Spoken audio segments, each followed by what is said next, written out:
Hoje é segunda-feira da primeira semana da Quaresma, dia 11 de março.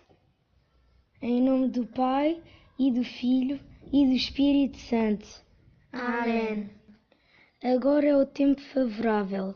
Agora é o dia da salvação.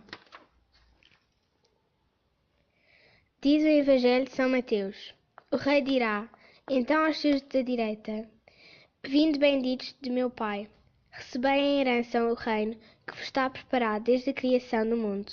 Porque tive fome e deste-me de comer, tive sede e deste-me de beber. Era peregrino e recolheste-me. Estava nu e deste-me de vestir. Adoeci e visitaste-me. Estive na prisão e foste ter comigo. Então os justos vão responder-lhe: Senhor, quando foi que te vimos com fome e te demos de comer, ou com sede e te demos de beber? Quando te vimos peregrino e te recolhemos, ou nu e te vestimos? E quando te vimos doente, ou na prisão, fomos visitar-te? E o rei vai dizer-lhes em resposta: Em verdade vos digo, sempre que fizeste isto a um destes meus irmãos mais pequeninos, a mim mesmo fizeste.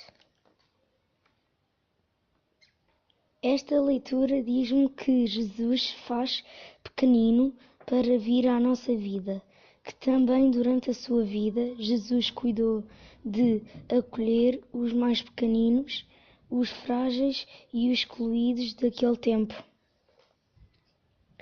Hoje Jesus pede-me que seja como Ele. Jesus quer que eu faça bem. E que se eu cuidar dos mais necessitados, Jesus fica feliz, porque Ele está em cada um destes irmãos. O bem que é feito aos mais frágeis é feito a Jesus. Jesus, ajuda-me a que durante esta Quaresma eu te possa ver nos outros, em especial, naqueles que mais necessitam de mim. Que eu te veja nos pobres, nos que estão sozinhos, nos refugiados, nos que foram consumidos pelo vício, nos que mais sofrem, nos que perderam a esperança e a alegria. Jesus, ajuda-me a ser como Tu.